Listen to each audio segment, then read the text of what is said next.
정부가 서울 강남 3구와 용산구를 제외한 전국 모든 지역을 규제 지역에서 해제할 것으로 예상됩니다. 자세한 이야기 나눠보겠습니다. 김인만 부동산 연구소장 전화 연결됐죠? 안녕하십니까?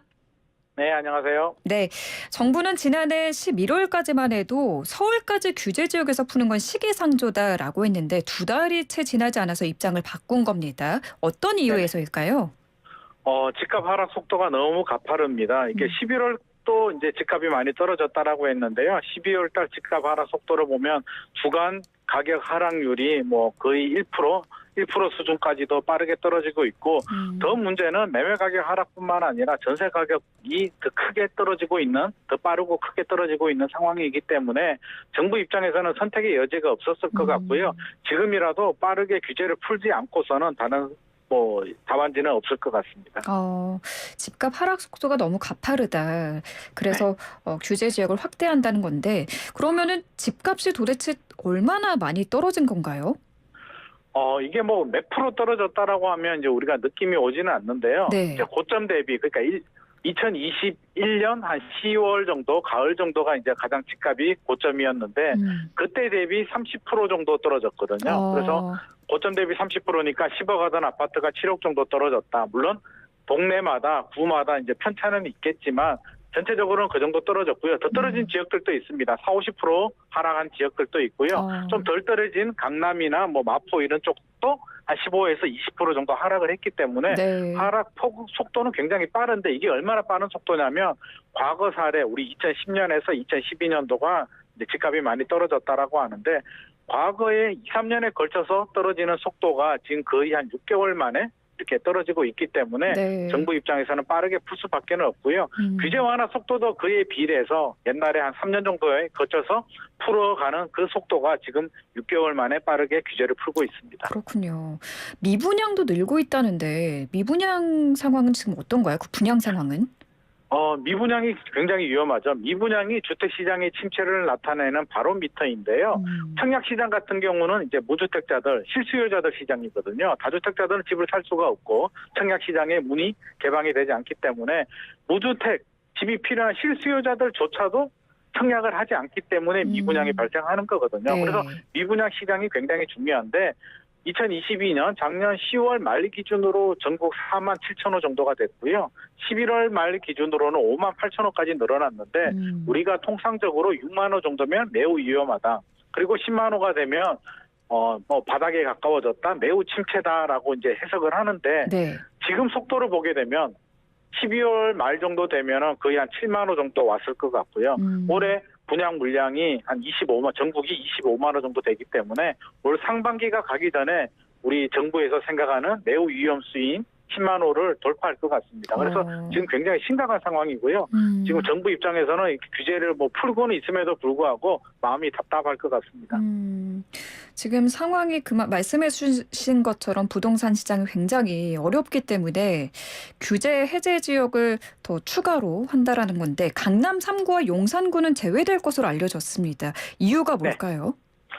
원래 정부 이제 규제의 메커니즘이 있거든요. 규제를 할 때는 강남 중심부부터 시작해서 강남, 마용성, 외곽 지역, 수도권 지역, 지방으로 가고요. 풀어줄 때도 반대로 가는데 지금 또 이제 작년 7월, 9월, 11월에 거쳐서 지방부터 수도권 지역까지 풀어졌고요. 남은 지역이 경기도 4곳, 그러니까 하남, 광명, 과천, 성남시하고 서울 25개 구가 남았는데 네. 일반적인 하락 속도였다면 아마 지금처럼 이렇게 풀지도 않았을 거고요. 노도강 정도 또 외곽 지역 정도 풀어줬을 텐데 지금 강남 3구와 용산구를 빼고 다 풀어준다는 얘기는 네. 전례 없는 일이고요. 풀어줘도 원래 이렇게 풀지는 않거든요. 그래서 왜 남겨뒀냐가 아니고 4개밖에 안 남겨뒀다라고 해석을 해야 될 것 같습니다. 굉장히 빠른 속도로 풀고 있고요. 나머지 4개 지역들은 안 풀어주는 게 아니라 네. 조금 더 지켜보다가 하락 속도가 더 빨라지면 나머지 지역들을 풀겠다라는 신호이기 때문에 이거는 뭐 안 풀어주는 의미는 아니고요. 아마 제 생각에는 상반기 중으로 강남도 풀리지 않을까 싶습니다. 그렇군요. 강남구도 상반기 중에 추가적으로 해제될 것이다라고 전망을 해주셨고요. 규제 지역에서 이렇게 해제가 되면은 구체적으로 뭐 주택을 매매하거나 할 때 뭐가 달라지게 되나요? 여러 가지 부분들이 달라지는데요. 첫 번째 이제 대출이 풀립니다. 그래서 실수요자, 무주택자들 같은 경우는 LTV, 집값 대비 몇 프로 대출이 나오는지 담보대출 인정 비율이 70%까지 늘어나고요. 생애 최초는 80%까지 늘어납니다. 대출이 대폭 완화가 되고요. 다주택자들을 괴롭혔던 다주택자 양도세, 중과세, 종합부동산세, 중과세가 폐지가 되고요. 네. 또 분양권 같은 경우는 전매가 허용이 됩니다. 분양권을 사고 팔고 가능하다는 얘기고요. 재건축 재개발 같은 경우에 입주권이라고 하는데 입주권이 금지가 되거든요. 조합원 지유양도 금지인데 그것도 없어지기 때문에 분양을 받은 분들, 조합원 입주권 가진 분들도 쉽게 사고 팔 수가 있어서 대출도 풀어주고 세금도 풀어주고 사고 팔 수 있게 해줄 테니까 제발 거래 좀 하라라는 신호를 주고 있습니다. 그러니까 세금은 깎아주고 더 많이 대출받을 수 있도록 해서 사고 팔기 쉽게 해서 이 부동산 시장에 활기를 불어넣어 보겠다라는 걸로 이해를 하면 될 것 같습니다. 네네, 맞습니다. 네, 의도대로 규제 지역을 풀면은 부동산 거래가 살아날지가 무엇보다 중요할 텐데 회의적인 시선도 사실 많습니다. 지금 금리가 더 오를 것으로 예상되는 상황이잖아요. 이자 부담을 안고 대출받아 집 산다는 사람이 얼마나 있을까 이런 시선이 있는데 소장님은 어떻게 보십니까?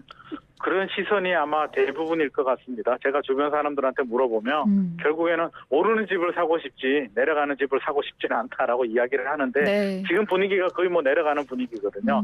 최근에 설문조사가 있었는데 서울 주민들의 81.5%가 집값 하락을 예측을 했고요. 그 이유가 뭐냐라고 물어보니까 첫 번째 금리가 높다. 두 번째는 경기 침체가 우려가 된다. 세 번째 여전히 가격이 높다라는 의견을 줬습니다. 결국에는 금리가 해결되지 않고 높은 가격이 해결되지 않으면 아무리 규제를 풀어줘도 살 생각이 없다라는 의미이기 때문에 지금 현재 정부에서 규제를 이렇게 풀어주더라도 당장 거래량이 늘어나고 가격을 반등시키기에는 좀 역부족일 것 같습니다. 결국 금리가 떨어져야 거래가 더 활성화될 맞습니다. 거라는 말씀이신데 네네. 일단 지금 중저가 아파트가 밀접한 노도강, 노원도봉 강북구와 서민 주거지역에 모여있는 금천, 관악, 구로구 지역에는 상대적으로 좀 그래도 긍정적인 영향을 줄 거라는 전망도 있거든요. 이거는 어떻게 보세요? 일단 이런 지역들이 이제 노도강이라든지 이제 금천구 이런 지역들이 좀 많이 하락은 했습니다. 강남구보다는 이제 하락 속도가 큰데 그 이유는 이제 2020년, 2021년 연끌 수요들이 많이 유입이 되면서 좀 가파르게 많이 올랐던 부분도 있고요. 정예도 늘어났고 가격대가 마용성이나 강남 지역보다는 그래도 접근 가능한 지역이고 실수요층도 굉장히 두텁기 때문에 규제가 완화되고 기다리던 실수요 대기 수요들이 이 정도면 살만하다라는 판단을 하게 된다면 다른 지역들, 서울의 가격이 높은 지역들보다는 거래량이 조금 더 소폭 늘어날 수는 있는데 그렇다고 해서 이게 엄청나게 반등을 하고 다시 대세 상승이 되고 전고점을 넘고 그런 현상은 발생하기 어려울 것 같습니다. 그렇군요. 앞서 그 인천 세종 지역은 규제가 해제됐는데 이쪽 거래 상황이 어떤지를 보면은 앞으로 규제 지역에서 풀린 지역들 거래가 어떨지 좀 예측을 할 수 있을 것 같은데 어떤가요? 인천 세종 지역 거래 상황. 이게 좀 안타깝거든요. 그런 지역들이 좀 희망의 빛을 좀 비춰주면 이게 규제가 풀리면 집값이 오를 수 있겠구나라는 희망을 가지고 좀 매수에 뛰어들 텐데 지금 본다면 인천이나 세종시 집값이 오히려 더 많이 떨어지고 있습니다. 집값 하락 속도가 서울보다 더 빠르기 때문에 대부분 이제 시민들도 규제 풀어줘도 집값 상승에는 큰 도움이 안 되겠구나라는 생각을 지금 하고 있는 것 같습니다. 그 이유는 인천 같은 경우는 일단 입주 물량이 너무나 많아요. 이 공급 같은 경우에 지금 매수 수요는 많이 줄어들어 있는 상태인데 입주 물량은 3년 전에 했던 분양 물량이기 때문에 인천 같은 경우는 입주 물량이 굉장히 많고요. 지금 전국적으로 올해 입주 물량이 35만 호 정도 예상이 되는데 경기도가 10만 호, 인천이 4만 호 정도, 서울이 2만 5천 호 정도이기 때문에 오히려 서울보다는 인천이나 경기도 지역들이 조금 더 어려움이 있을 것 같습니다. 그러니까 매수 수요에 비해서 공급이 많기 때문에 이런 현상이 나타나는 건가요? 네네, 맞습니다. 일단 수요와 공급이 중요한데요. 매수 같은 경우는 이제 사람들이 집을 살려는 금리 인상의 부담이라든지 과다한 상승에 대한 피로감 때문에 수요는 굉장히 줄어들어 있는데 공급 같은 경우는 정부가 이전 정부도 그렇고요. 지금 현재 정부도 공급이 부족하다는 논리를 가지고 270만 호 공급 계획이라든지 3기 신도시 공급 계획들을 쏟아부었기 때문에 사실은 공급은 앞으로 더 많이 늘어날 겁니다. 지금이 문제가 아니라 앞으로 공급은 더 늘어나는데 주택시장 흐름을 본다면 이런 침체가 이게 단기간에 회복이 되기는 어려울 것 같고요. 금리 인상은 올 상반기 정도에 멈출 수는 있겠지만 이게 시장에서 원하는 2%대 금리 정도로 기준금리가 2%대 정도로 내려가려면 이게 언제 될지 모르는 상황이라서 네. 불확실성이 굉장히 크고요. 시장의 투자 심리는 더욱 위축이 되고 있습니다. 네. 지금 대출 이자 감당 안 되는 분들 정말 많거든요. 대출 이자 맞습니다. 갚느라고 생활이 안 된다는 분들, 힘들다는 분들이 정말 많은데 아마 이분들은 이게 최대 고민일 것 같아요. 급급매로 헐값으로라도 집을 내놓는 게 나을지 아니면은 버티는 게 나을지 만약 버티는 게 낫다면 언제까지 버텨야 할지 고민이실 것 같은데 여기에 대한 조언해 주실 수 있을까요?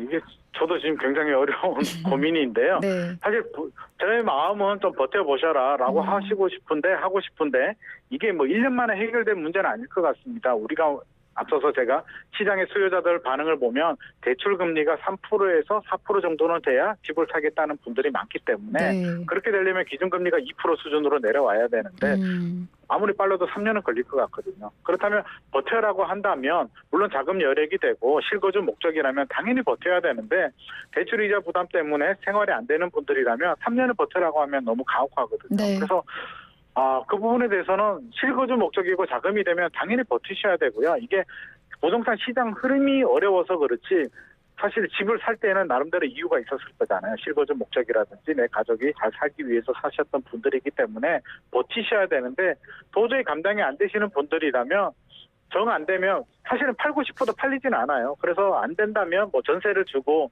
조금 더 저렴한 전세로 간다든지 어떤 좀 자구책을 좀 마련을 할 필요는 있을 것 같습니다. 네, 자금 요력 상황에 따라서 판단을 잘 하시라는 말씀인 것 같습니다. 국토부는 이번에 규제 지역 해제와 함께 분양가 상한제 대상 지역도 축소 발표할 예정이라는데 이거는 네. 어떤 얘기인가요? 분양가 상한제 같은 경우는 우리가 앞서서 이제 규제 지역을 풀어준다는 얘기는 투기 지역, 투기 과열 지구, 뭐 조정 대상 지역을 풀어서 앞서서 그런 규제들을 풀어준다는 건데 그 규제 지역 외에도 분양가 상한제라는 규제가 있는데요. 분양가 상한제 지역으로 지정이 되면 분양가도 이렇게 낮아지지만 실거주 요건이라든지 전매 제한이 더 강화되거든요. 그러니까 플러스 알파 규제가 적용되기 때문에 우리 둔촌주공만 보더라도 2년 뭐 실거주 요건이라든지 10년 동안 전매 제한 이런 규제들이 들어가서 투자 심리를 더 압박을 했기 때문에 정부 입장에서는 분양가 상한제도 지역도 같이 풀어서 규제 완화의 효과를 극대화하겠다라는 시그널로 받아들여야 될 것 같습니다. 또 정부가 이번 기회에 토지거래 허가 구역을 해제할 거라는 전망도 나오거든요. 이건 네네. 어떻게 보세요? 이것도 이제 같은 세트로 봐야겠죠. 토지거래 허가 지역으로 묶이게 된다면 거래할 때 허가를 받아야 되고요. 실거주 목적이 아니면 구입을 할 수가 없습니다. 굉장한 제약이 되기 때문에 뭐 규제를 풀어줄 때 사실 뭐 조정 대상 지역이라든지 규제 지역만 풀어줘가지고는 효과가 좀 미비하고요. 분양가 상한제, 토지거래 허가를 같이 세트로 다 풀어줘야만 완벽한 규제 완화가 될 수 있기 때문에 지금 검토 중이라고 하고 있는데 제 생각에는 설 지나기 전에 아마 이런 규제 완화 대책들이 발표가 될 것 같습니다. 정말 이런저런 규제를 거의 다 풀고 있는 그런 상황으로 보여지는데요. 자칫 투기 세력들이 나서서 집값 상승을 부추기는 것 아니냐 뭐 이런 걱정도 나오거든요. 여기에 대해서는 어떻게 보시는지요? 사실 뭐 그럴 가능성이 없다라고 제가 말씀드릴 수는 없습니다. 뭐 충분히 가능성이 있는데요. 지금 당장은 아닙니다. 지금 당장 투기 세력들도 오르는 집을 사고 싶지 내려가거나 대출이자 부담을 감당하면서까지 하고 싶지 않기 때문에 충분히 기다리고 지금 당장은 문제가 생기지 않는데 이제 문제는 그때 생기겠죠. 이게 6개월이 될지 1년이 될지는 모르겠지만 금리가 인하로 돌아서게 되고 집값이 충분히 떨어졌을 때 실수요자들도 집을 사고 싶고 이제 투자 수요들도 집을 사고 싶을 때 한꺼번에 수요가 몰리면서 그런 또 과열 현상이 발생할 가능성도 있습니다. 그래서 정부는 항상 예의주시를 해야 될 것 같고요. 시장이 다시 금리가 멈추거나 인하로 돌았을 때 시장 상황을 예의주시하면서 이런 규제 지역들을 좀 탄력적으로 운영을 해야 될 것 같습니다. 그러니까 지금 당장은 아니어도 금리가 인하로 돌아서고 실수요자들의 그 매수가 집중될 때 이게 탈이 날 수 있다라고 말씀해 주신 것 같습니다. 맞습니다. 네. 사람 심리가 똑같거든요. 내가 사고 싶으면 다른 사람들도 사고 싶기 때문에 지금은 안 사고 싶지만 한번 사볼까 하는 마음이 들면 대부분 사람들도 그런 마음을 가지기 때문에 항상 오를 때는 이렇게 몰리고요. 내릴 때는 또 다 빠져버리는 그런 부작용이 생깁니다. 네, 알겠습니다. 오늘 말씀 여기까지 듣도록 하겠습니다. 감사합니다. 감사합니다. 네, 지금까지 김인만 부동산 연구소장과 함께했습니다.